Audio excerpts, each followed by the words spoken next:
ya estar con nosotros. Vamos a iniciar el tema del día de hoy, al cual he titulado ¿Cómo ser una buena influencia? Porque pues Dios nos llama a ser influencia en la vida de muchas personas y ahorita lo vamos a ver. Pero antes de eso, pues vamos a leer la palabra de Dios. Les invito a que por favor abran su Biblia en el libro de Job. Vamos a atender el capítulo número 33 y el número 34. Y la palabra de Dios dice, aquí en este capítulo 33 vemos cómo Eliú, esa cuarta persona que viene a hacer como contienda con Job, pues lo censura a Job de una manera muy particular. Y dice la palabra de Dios ahí en Job, capítulo número 33, versículos del 1 en adelante. Por tanto, Job, oye ahora mis razones, le está diciendo Eliú a Job, y escucha todas mis palabras. He aquí yo abriré ahora mi boca, y mi lengua hablará en mi garganta. Mis razones declararán la rectitud de mi corazón, y lo que saben mis labios lo hablarán con sinceridad. El Espíritu de Dios me hizo, y el soplo del Omnipotente me dio vida. Respóndeme si puedes, ordena tus palabras, ponte en pie. Heme aquí a mí en lugar de Dios, conforme a tu dicho. De barro fui yo también formado. He aquí mi terror no te espantará, ni mi mano se agravará sobre ti. De cierto tú dijiste a oídos míos, y yo oí la voz de tus palabras que decían, yo soy limpio y sin defecto, soy inocente y no hay maldad en mí. He aquí que él buscó reproches contra mí, y me tiene por su enemigo, puso mis pies en el cepo y vigiló todas mis sendas. He aquí, en esto no has hablado justamente. Yo te responderé que mayor es Dios que el hombre. ¿Por qué contiendes contra él? Porque él no da cuenta de ninguna de sus razones. Sin embargo, en una o en dos maneras habla Dios, pero el hombre no entiende. Por sueño, en visión nocturna, cuando el sueño cae sobre los hombres, cuando se adormecen sobre el lecho, entonces revela al oído de los hombres y les señala su consejo, para quitar al hombre de su obra y apartar del varón la soberbia. Detendrá su alma del sepulcro y su vida del que perezca a espada. También sobre su cama es castigado, con dolor fuerte en todos sus huesos, que le hace que su vida aborrezca el pan y su alma la comida suave. Su carne desfallece, de manera que no se ve, y sus huesos que antes no se veían aparecen. Su alma se acerca al sepulcro y su vida a los que causan la muerte.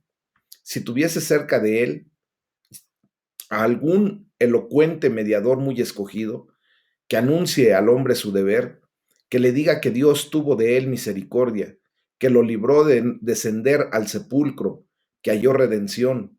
Su carne será más tierna que la del niño, volverá a los días de su juventud, orará a Dios y éste le amará, y verá su faz con júbilo, y restaurará al hombre su justicia.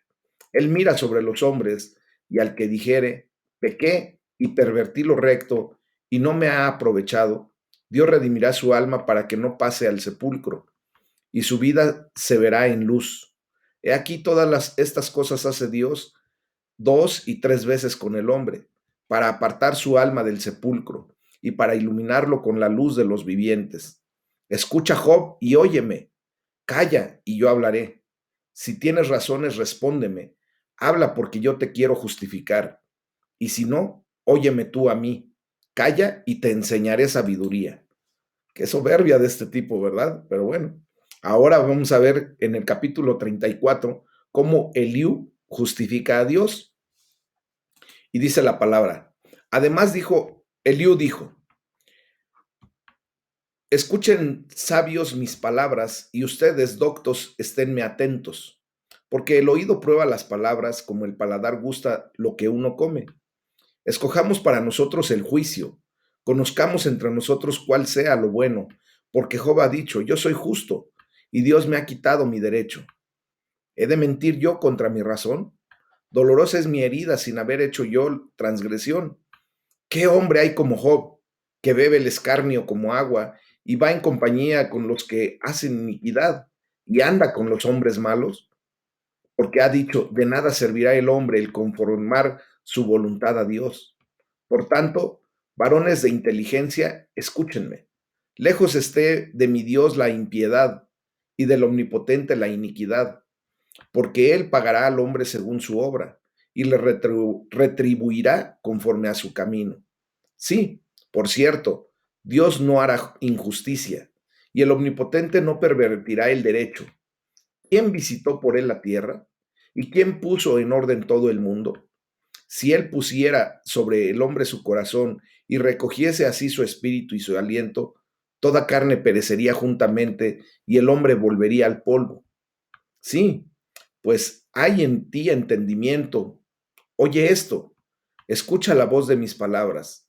¿Gobernará el que aborrece juicio? ¿Y condenarás tú al que es tan justo? ¿Se dirá al rey perverso y a los príncipes impíos? Cuanto menos a aquel que no hace acepción de personas de príncipes, ni respeta más al rico que al pobre, porque todos son obra de sus manos. En un momento morirán y a medianoche se alborotarán los pueblos y pasarán, y sin mano será quitado el poderoso, porque sus ojos están sobre los caminos del hombre y ve todos sus pasos. No hay tinieblas ni sombra de muerte donde se escondan los que hacen maldad. No carga pues él al hombre más de lo justo, para que vaya con Dios a juicio. Él quebrantará a los fuertes sin indagación y hará estar a otros en su lugar. Por tanto, él hará notorias las obras de ellos, cuando los trastorne en la noche y sean quebrantados, como a malos los herirá en lugar donde sean vistos, por cuanto así se apartaron de él y no consideraron ninguno de sus caminos, haciendo venir delante de él el clamor del pobre y que oiga el clamor de los necesitados. Si él diere reposo, ¿quién inquietará? Si escondiera el rostro, ¿quién lo mirará? Esto sobre una nación y lo mismo sobre un hombre, haciendo que no reine el hombre impío para vejaciones del pueblo. De seguro conviene que se diga a Dios, he llevado ya castigo, no ofenderé ya más. Enséñame tú lo que yo no veo. Si hice mal, no lo haré más. ¿Ha de ser eso según tu parecer? Él retribuirá, ora rehuses, ora aceptes, y no yo. Di sí, di si no lo que tú sabes. Los hombres inteligentes dirán conmigo, y el hombre sabio que me oiga, que Job no habla con sabiduría, y que sus palabras no son con entendimiento. Deseo yo que Job sea aprobado ampliamente, a causa de sus respuestas semejantes a las de los hombres inicuos, porque a su pecado añadió rebeldía, bate palmas contra nosotros y contra Dios multiplica sus palabras. Esta es la bendita palabra de Dios, mis amados, de la cual vamos a obtener una muy valiosa información para poder ser una buena influencia para la gente que nos rodea. Hay un escritor muy prolífero que se llama John Maxwell y cuya organización ha formado a más de 1 millón de líderes en el mundo entero. Escribió en una ocasión lo siguiente: el liderazgo es influencia. Bueno, pues Maxwell señala que según los psicólogos, incluso la persona más introvertida que exista influirá a 10,000 personas durante el tiempo de su vida. Imagínense nada más ahora a una persona que es extrovertida, ¿verdad? Que le gusta hablar y platicar y decir algo así como yo.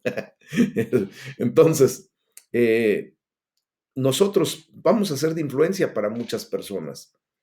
Toda persona que se acerque, que Dios permita que se acerque a nosotros, tiene que llevarse una influencia de nuestra condición, sea para bien o sea para mal. Y obviamente el Señor nos ha llamado a ser personas de influencia, pero para bien. Y hoy pues vamos a tener que comprender todo esto, porque tenemos que llegar al punto a donde Dios nos ha llamado, ser una buena influencia hacia las personas que nos rodean. Obviamente entendemos que en un sentido muy particular solo hay un líder, ¿verdad? Pues Jesucristo afirma de su propia persona que tenemos un solo maestro, que es el Cristo, el Mesías. Y por otro lado, pues todos ustedes y yo como cristianos estamos llamados a ser líderes. Y en el sentido de que otras personas siempre nos van a mirar como ejemplo, mis amados. Por lo tanto, tenemos que comprender que nosotros tenemos y desarrollamos influencia sobre otras personas de diferentes maneras. Y quiero decirles que ser llamado por Dios para influir a los demás es un privilegio extraordinario, pero también conlleva una gran responsabilidad.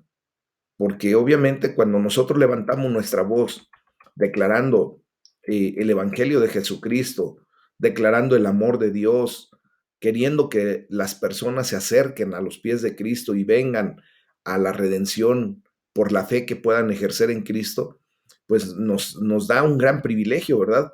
Somos embajadores del reino, pero también tenemos una gran responsabilidad, porque si nuestro testimonio no es el correcto, mis amados hermanos, pues desgraciadamente vamos a ser piedra de tropiezo.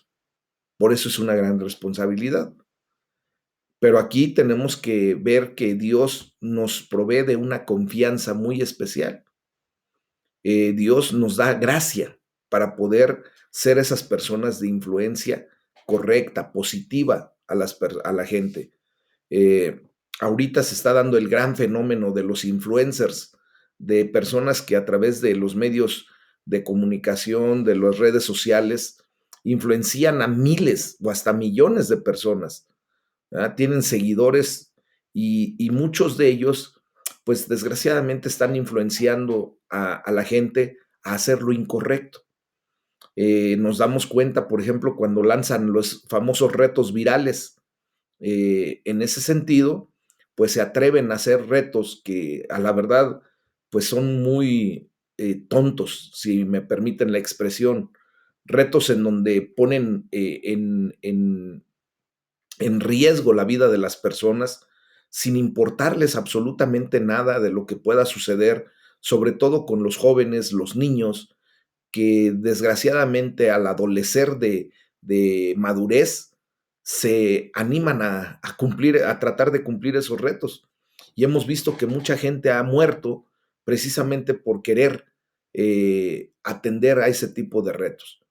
Y bueno, nosotros tenemos que ser, sí, influencers, pero positivamente, llevando a las personas a los pies de Cristo, haciéndoles, ¿verdad?, los comentarios pertinentes respecto a la palabra de Dios. Lo que estamos haciendo actualmente es un motivo, mis amados, de gozo para nuestro Padre Celestial, porque yo sé que muchos de ustedes, para la gloria de Dios y en agradecimiento a Dios, pues están difundiendo todo lo que estamos produciendo en este centro de formación cristiano Aljaba de Dios. Y es una verdad. Mucha gente está escuchando los devocionales, está escuchando el seminario que se está transmitiendo en las mañanas y ha venido a ser de bendición y pues ustedes y yo estamos siendo de una influencia para esa gente positiva. Eh, y esto pues debe darnos confianza, ¿verdad? Nosotros tenemos que llegar al punto en donde tengamos que tener confianza en Dios. Ujú. David, por ejemplo, si leemos por ahí el Salmo 18, era un líder que tenía una gran confianza, pero no tenía una confianza centrada en sí mismo, sino que tenía una confianza puesta en Dios. Y por eso él decía, con tu apoyo me lanzaré contra un ejército.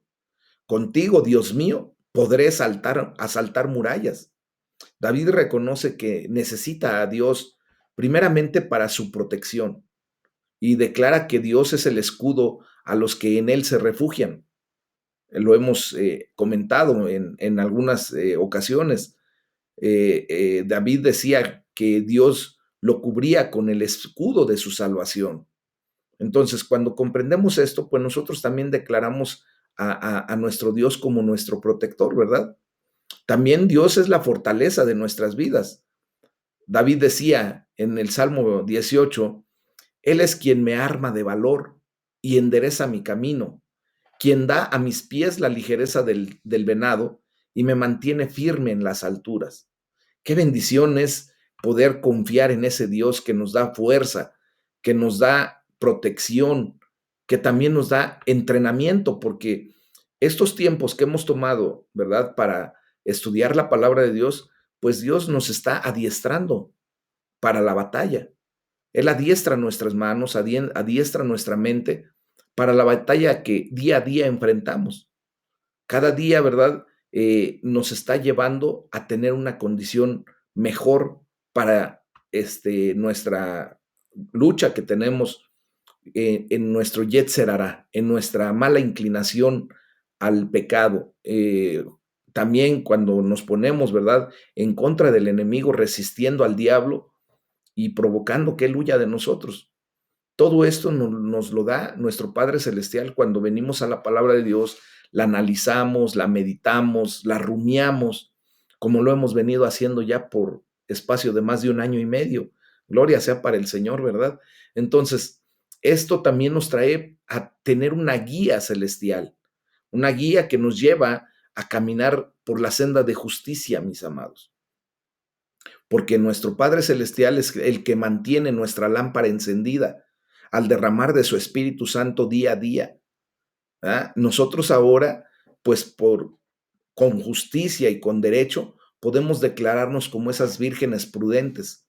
Cuando tú verdaderamente te estás acercando a Dios con un corazón contrito y humillado, con un corazón que desea cada vez saber más de lo que Dios tiene en su palabra para bendición nuestra, pues es así como te estás comportando como esa virgen prudente que rellena su lámpara día a día, que porque sabemos que en el día, ¿verdad? En el transcurrir de la vida, pues al mantener nuestra lámpara encendida, pues hay un consumo de combustible, de ese aceite que permitía que la lámpara estuviese encendida.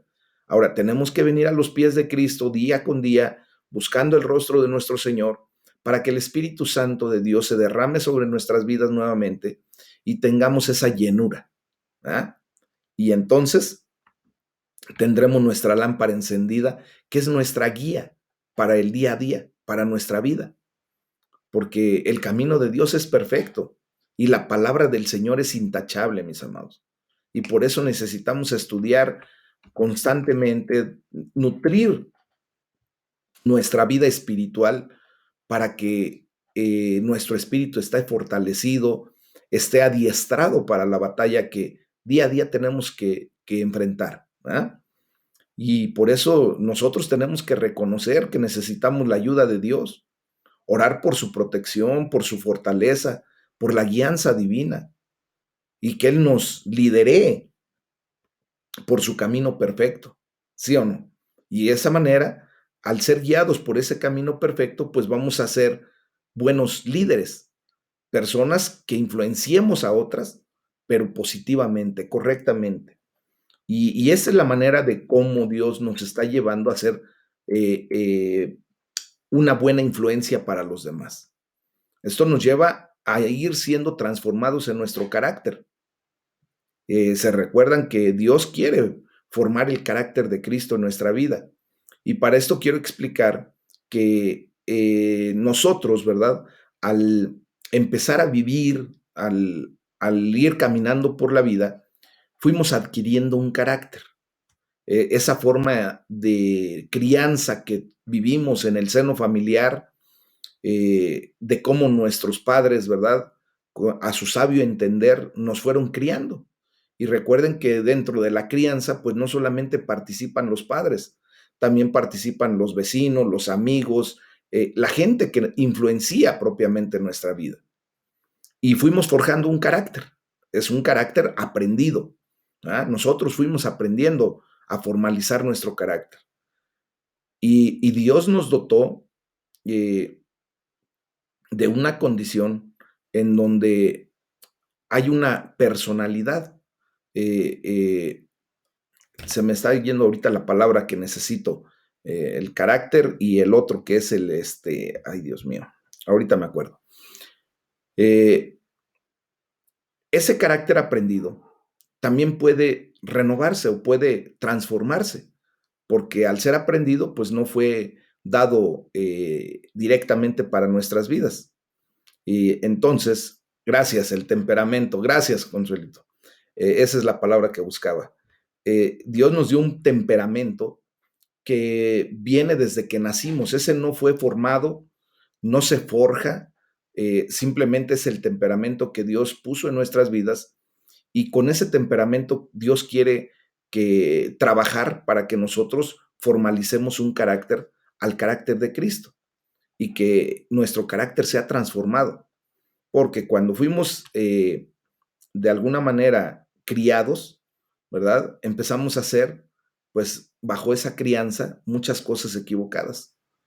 Si fuimos influenciados por amigos que no eran tan amigos y que nada más nos querían llevar junto con ellos al caos, pues desgraciadamente empezamos a vivir un caos en nuestra vida, ¿verdad?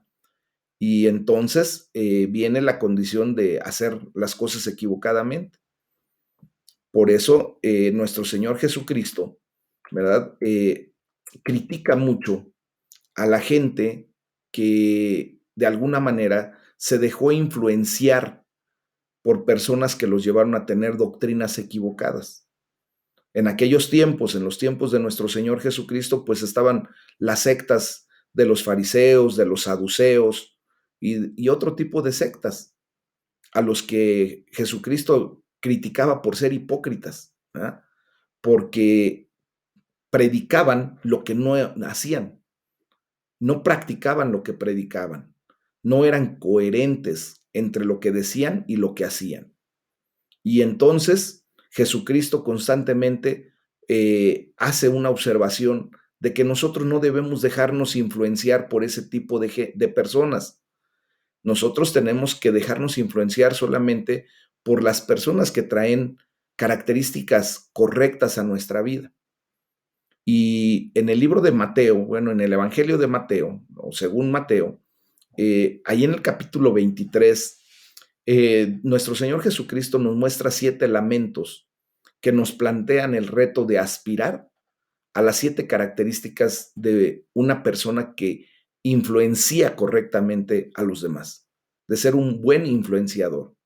Y por ejemplo, una de las características que debemos tener es la característica de la integridad.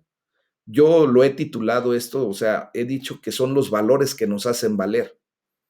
Un valor que te hace valer, por ejemplo, es la integridad, que seas íntegro, cabal, completo.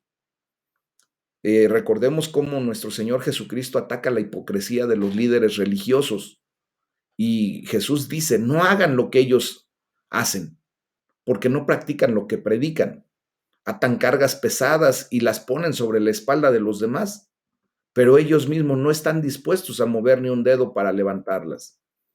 Entonces, la integridad es lo opuesto a eso que acaba de declarar nuestro Señor Jesús. O sea, la integridad significa practicar lo que predicamos y asegurarnos de que nuestras palabras animan a otros, ¿verdad? En vez de apesadumbrarlos con la culpa o con otro tipo de cargas. También otro valor que nos hace valer es la autenticidad. Nuestro Señor Jesucristo ataca la superficialidad con la que muchas personas miran la vida y les dice, todo lo hacen para que la gente los vea. Pero lo que importa, mis amados hermanos, es quiénes somos cuando nadie nos ve. Jesús habla de la vida secreta con Dios, de tener esa relación íntima con Dios, ¿verdad? Pero eso es lo único que puede estar secreto entre Dios y nosotros. Todo lo demás se va a echar a ver. ¿Qué realmente somos cuando, entre comillas, nadie nos ve? Recuerden que Dios siempre está viendo nuestra vida, lo que hacemos, es más, hasta lo que pensamos, lo que hay en nuestro corazón. Es por eso que debemos buscar desarrollar una vida privada y auténtica con Dios, esa relación íntima con Dios, pero también tenemos que desarrollar una vida acorde a lo que decimos, estemos con quien estemos, si estamos solos o si no estamos solos. Tenemos que seguir siendo justamente auténticos. Amén. Otro valor que nos hace valer y que nos lleva a ser unos buenos influencers, pues es la humildad. Nuestro Señor Jesucristo nos previene constantemente contra el amor a los títulos humanos y a los reconocimientos humanos. Nosotros tenemos que mantenernos vigilantes para no ser seducidos por los lugares de honor o los primeros asientos o por recibir títulos de un tipo o de otro. No es malo que tú obtengas un título de una licenciatura, de una maestría, ¿verdad? Pero ¿para qué lo quieres? Eso es lo que muchas veces hacemos que se convierta en algo equivocado. Si una persona busca el título solamente para vanagloriarse, para que lo puedan señalar o declarar como el licenciado fulano de tal y el otro se pavonee, desgraciadamente esto no nos lleva a ser humildes.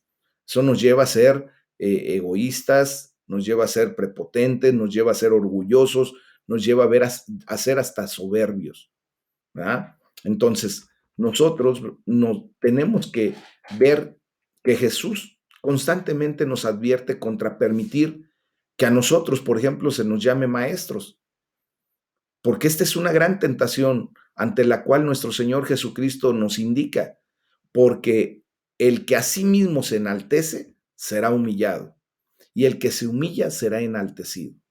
O sea, nosotros siempre debemos exaltar, buscar siempre exaltar a Jesús en vez de exaltarnos a nosotros mismos, en humillación, en humildad, reconociendo que Él es el único digno de toda la gloria y toda alabanza. Otra de las características o valores que nos hacen valer es la compasión. Nuestro Señor Jesús ataca a los líderes religiosos por poner piedras para que la gente tropiece en su camino.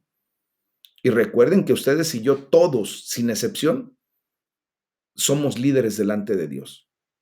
Imagínense a qué grado nos llama líderes que llega el punto en el que nos dice que somos embajadores de su reino. ¿Seremos líderes o no? La gente nada más nos está mirando, mis amados. Dice la palabra de Dios que hay una gran nube de testigos que tenemos alrededor nuestro. Y es verdad.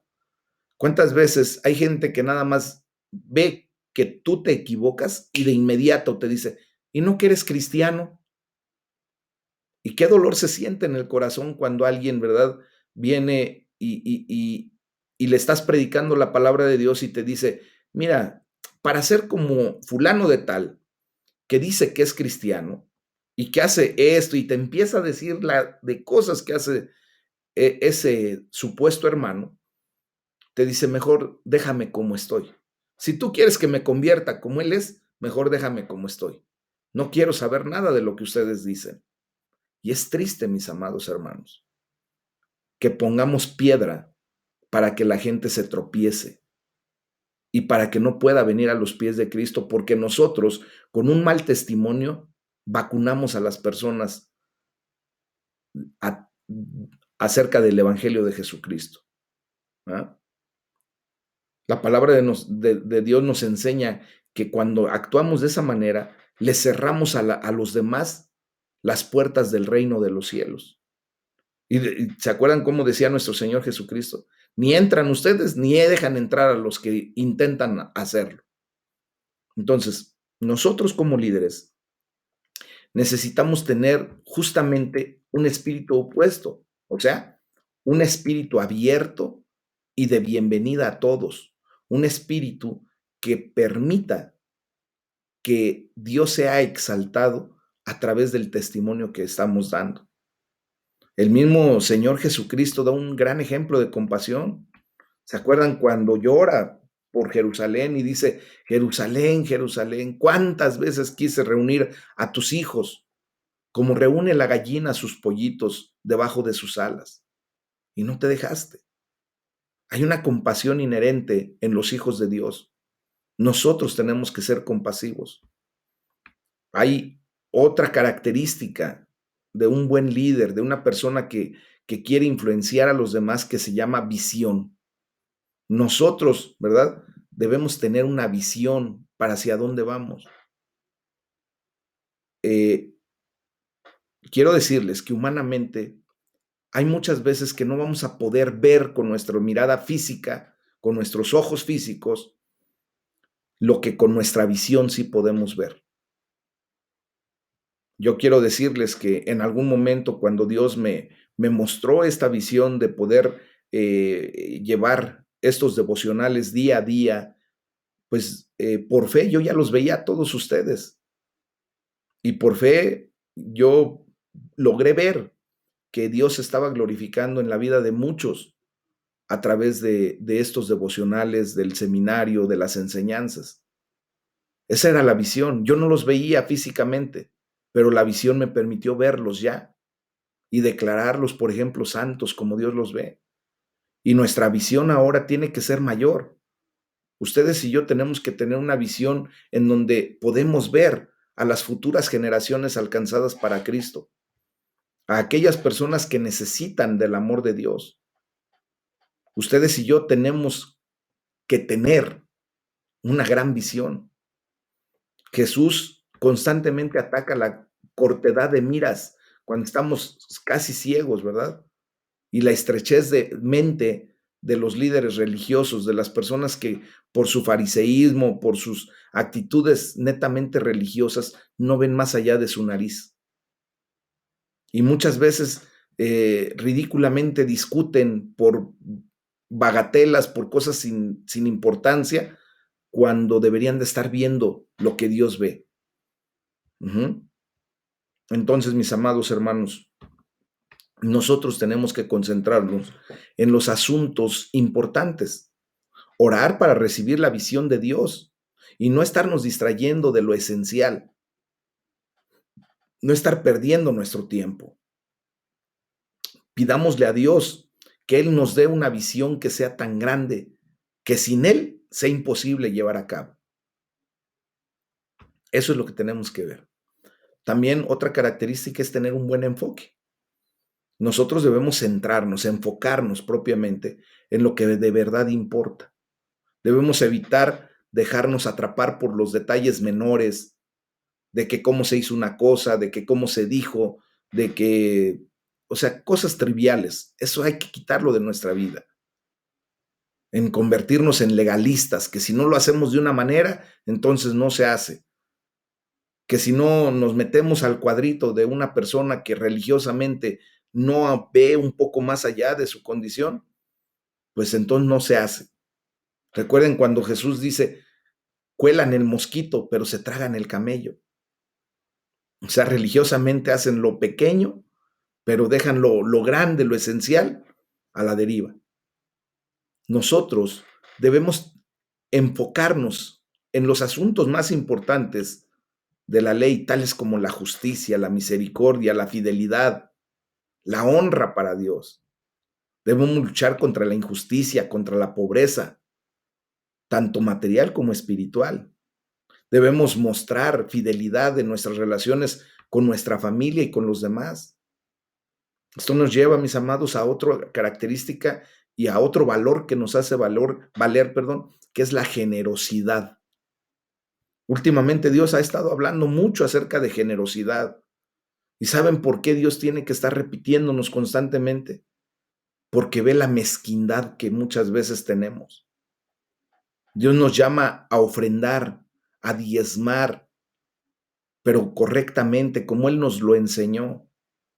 Diezmar es devolverle y llevar al alfolí la décima parte de lo que Dios te permite como ganancia neta para tu vida, para tu sustento, para lo que tú vives.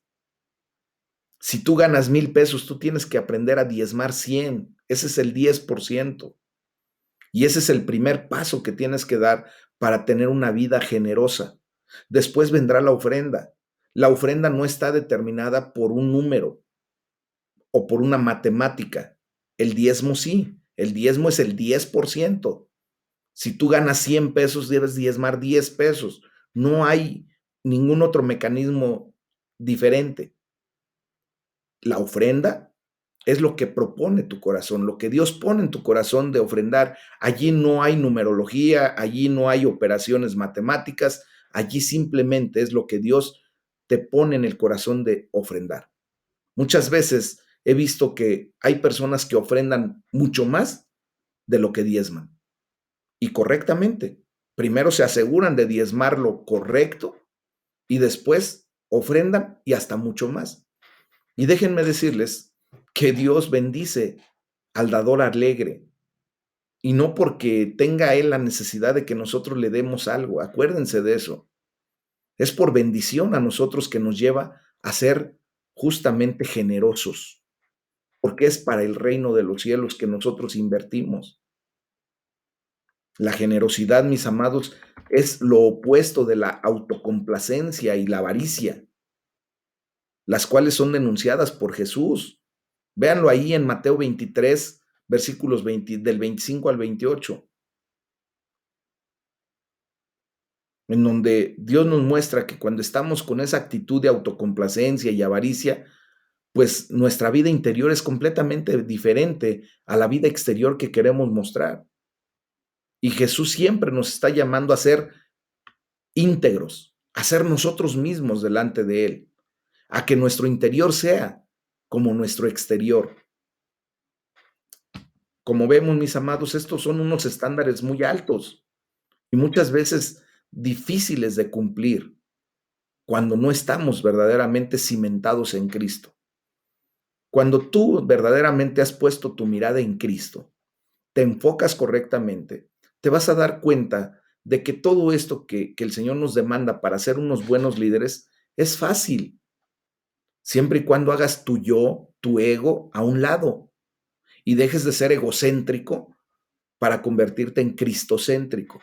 Permitas que Cristo se entrone en tu corazón y Él te dirija correctamente. Y cuando eres generoso, por ejemplo, pues le estás dando toda la gloria a Dios. Y es fácil cumplir con generosidad a lo que Dios te está llamando a hacer. Cuando verdaderamente te enfocas y pones a Dios por encima de todo, el hecho de que tú tomes de tu cartera tu 10% de lo que Dios te dio, de lo que Dios te bendijo para tu sustento, para tu vida, tomas ese 10% y generosamente y agradecidamente, con un corazón alegre, lo depositas correctamente en el alfolí. Y Dios te bendice, porque hasta este momento Dios te ha bendecido, aun cuando muchas veces no hemos cumplido correctamente con lo que debemos hacer. Se te va a hacer muy difícil de cumplir cuando tu corazón esté en tu cartera. Y estoy poniendo ese ejemplo porque es el ejemplo más fácil que puedo tomar. Porque, por ejemplo, también Dios nos llama a diezmar y a ofrendar del tiempo que Él nos da. Por ejemplo, hay una persona que te puede llamar, oye, por favor, apóyame, quiero que vengas a mi casa para orar. O Dios pone en tu corazón que vayas a la casa de alguien a predicarle la palabra. Y primero antepones toda tu condición. Tu corazón no está en el reino de los cielos. Y le dices, ok, Señor, voy, pero cuando yo quiera o cuando yo pueda. ¿Y cuántas veces se ha demostrado que Dios llama a predicar a alguien y en esa actitud que es todo lo contrario a la generosidad, eh, simplemente no va? Y después se entera que esa persona murió y queda un lamento, queda una condición de carga en la vida de la persona que no atendió al llamado que Dios le hizo, porque sabemos que si esa persona se murió sin Cristo, ¿a dónde se va a ir? Entonces tenemos que ser conscientes de esto. Entonces, mis amados hermanos, las palabras de Jesús son de las más fuertes que salen de su boca cuando hace este tipo de comentarios, ¿verdad? Cuando le dice a los fariseos hipócritas que dicen y que ponen cargas que ellos no hacen y que no quieren llevar. Les llama de una manera pero fuerte. Y es importante señalar que no se dirigía a la gente común.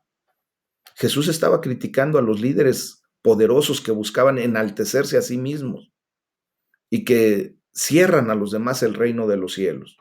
Entonces, mis amados, no debemos usar estas palabras como excusa para regañar a la gente común, ni tampoco a los líderes que buscan sinceramente señalar a la gente el camino a Jesús. Son palabras desafiantes, sí, pero el reto no debe ser dirigido a la gente incorrecta. Lo que resulta tan asombroso de las palabras de nuestro Señor Jesús es que, humanamente hablando, Él estaba en una posición de debilidad extrema. y a pesar de lo cual no tuvo temor a enfrentarse a los poderosos de su tiempo. Entonces, mis amados, nosotros estamos llamados a ser íntegros, cabales, completos. Y hay que pedirle perdón a Dios por las veces que hemos fallado en estas áreas, que no hemos visto los valores que nos hacen valer. Hay que pedirle que nos ayude a llevar una vida de integridad, de autenticidad, de humildad, de compasión. Que Dios nos dé la visión que Él tiene para nuestras vidas, que nos ayude a enfocarnos en Cristo Jesús, que es el autor y consumador de nuestra fe. Y sobre todo también que nos lleve a ser generosos, que quite de nuestro corazón ese egoísmo, que nada tiene que ver con un hijo verdadero de Dios, que nos ayude a tener la misma preocupación por la gente, así como Jesucristo tuvo compasión por todos nosotros. Amén. Y bueno, esto nos lleva al punto esencial de ver que un líder, ¿verdad? Una persona que se levanta con la palabra de Dios, haciendo lo correcto, pues va siempre a enfrentar la crítica y el señalamiento y la oposición. Y esto es el precio que debemos pagar cuando queremos influenciar a otros. Rick Warren dice, la crítica es el precio de la influencia. Si no influyes a nadie, nadie va a decir ni pío acerca de ti.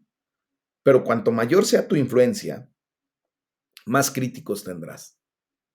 Saben, yo de verdad he escuchado a mucha gente, sé de antemano que muchas personas me critican por muchas cosas, por todo lo que hacemos y por lo que no hacemos.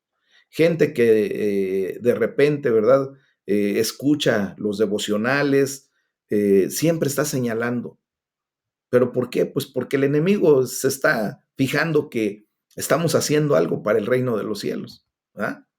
Que estamos influenciando a mucha gente para que venga a los pies de Cristo, para que conozca la palabra de Dios, para que verdaderamente tenga la experiencia de la vida eterna. No por lo que hacemos, sino por lo que Dios hace a través de lo que hacemos. Amén. Y la gloria sea para el Señor. Así como Job, ¿verdad? Lo que acabamos de leer en los capítulos 33 y 34, pues vemos cómo él fue presa de la crítica. El pobre Job, quien estaba en una postura de liderazgo destacada, como lo vimos en el capítulo 1, al principio del libro de Job, pues tuvo que aguantar un torrente constante de críticas abusivas de parte de sus detractores, que se llamaban amigos de él, ¿verdad? Y resulta más doloroso porque salen de los que llamaban se decían ser sus amigos. La crítica siempre es más dura cuando proviene de aquellos que tendrían que ser nuestros amigos, nuestros familiares. Es triste cuando la crítica injustificada a quienes nos levantamos para declarar la palabra de Dios, para mí, por ejemplo, sale de la misma iglesia, de aquellos que se autodenominan amigos, hermanos en Cristo. Es triste, mis amados, ver cómo hermanos levantan su voz y critican a aquella persona que está haciendo algo por el reino. Es triste ver eso. Y lo he visto. Y es doloroso. Pero la gloria sea para el Señor, porque a final de cuentas comprendemos lo que hasta nuestro Señor Jesucristo vivió cuando Él se levantó en su ministerio, ¿verdad? Justamente hasta la gente más allegada a Él, sus familiares cercanos, lo desecharon. Por eso Él tuvo que decir y declaró correctamente que nadie es profeta en su propia tierra, porque siempre va a haber esa condición. El enemigo utiliza mucho a la gente que amamos para señalar, para poner un peso de culpabilidad y de esa manera querer que nosotros nos callemos. Pero todo lo contrario hay que hacer. Mejor levantar nuestra voz en el nombre de Jesús. Amén. Fíjense, para Job tuvo que ser extremadamente irritante tener que oír ahora a Eliú, el cuarto personaje que se levanta.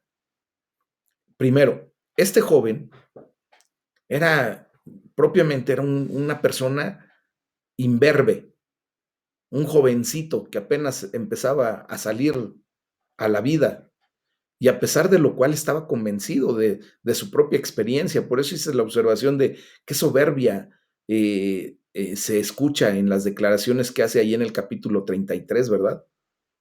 De hecho, le dice con arrogancia a Job, yo te impartiré sabiduría. ¿Cuántas veces nos hemos visto tan arrogantes de querer impartirle sabiduría a las personas que son más sabias que uno? Y somos arrogantes a veces. Este Eliú añadió también y dice en el capítulo 34, versículo 35 del libro de Job, Job no sabe lo que dice, en sus palabras no hay inteligencia, o sea, le está diciendo tonto, ¿verdad? Insinuando que a su pecado ha añadido rebeldía contra Dios, porque no había estado de acuerdo con sus detractores, porque él no quiso aceptar el señalamiento de las personas que se levantaron en contra de él. Eliú, igual que hacen tantos críticos hoy en día, pretende hablar con sinceridad y entre comillas grandes. Y después de haber deliberado concienzudamente, así como tener una motivación pura, ¿verdad? Piensa que verdaderamente está hablando con sinceridad. También dice que los otros están de acuerdo con él, o sea, hace una alineación. Y eso es algo incorrecto. Él dice, hace una declaración fuerte ahí, dice, los hombres sabios que me escuchan, o sea, empieza a ser lisonja, ¿verdad? Empieza a ser barbero. Y las personas sensatas me dirán, Job está hablando sin saber, sus palabras no tienen sentido. Miren, cuando nosotros empezamos a hablar así, pues obviamente hay gente que no está bien firme, no está bien consciente de lo que es en el Señor y se deja arrastrar por esa lisonja. Y cuando tú le dices, es que tú eres sabio y tú estás diciendo lo mismo que yo, entonces hacen una alineación y entonces se hacen a una con nosotros. Y es fácil, ¿verdad? Caer en la trampa que Satanás tiende para que nosotros mismos juzguemos al pueblo de Dios de una manera superficial. Es de la misma manera en que Eliú lo hace con Job. Ustedes y yo tenemos que estar prevenidos contra los peligros de la crítica hacia los demás. Ajá. Nosotros no somos jueces, mis amados. No podemos ser juez y parte, no. Solamente Dios es juez. Ujú. Yo he visto que muchas personas dicen y se ha señalado que nadie ha levantado un monumento a una persona por criticar, pues esto no nos impide que todos queramos ser críticos, pero debemos tener mucho cuidado con lo que decimos de otras personas. Si estás en el lado de los que reciben críticas, pues no te sorprendas, gloria a Dios. El que te critiquen siempre va a ser mejor a que tú critiques. Cuando te critican es porque algo estás haciendo. Y normalmente te critican cuando estás haciendo las cosas bien y que no les gusta porque tú estás haciendo lo correcto. Entonces, mis amados, vemos en el ejemplo del libro de Job cómo la gente se levanta para formular juicios superficiales sobre otras personas. Hoy es el día en que ustedes y yo tenemos que orar a Dios para que nos evite, para que no nos permita formular juicios superficiales sobre nadie. Hay que orar porque Dios nos dé sabiduría y que nos dé sensibilidad para con aquellas personas que tienen dificultades en la vida. En vez de estar criticando y señalando, mejor levantemos nuestra voz en oración por esas personas. Que Dios nos ayude a fijar nuestros ojos en el único líder verdadero, que es Jesucristo nuestro Señor. ¿Y para qué queremos fijar nuestros ojos en Él? Para someternos a su señorío, para seguir su ejemplo y ser una buena influencia. Ujú. Entonces, mis amados hermanos, esto nos tiene que llevar a estar en una condición correcta delante de Dios, influenciando a los demás para venir a los pies de Cristo y para hacer lo correcto delante de Él. Demos buen testimonio. Es el tema del día de hoy. Vamos a orar. Vamos a darle la gloria a Dios. ¿Les parece?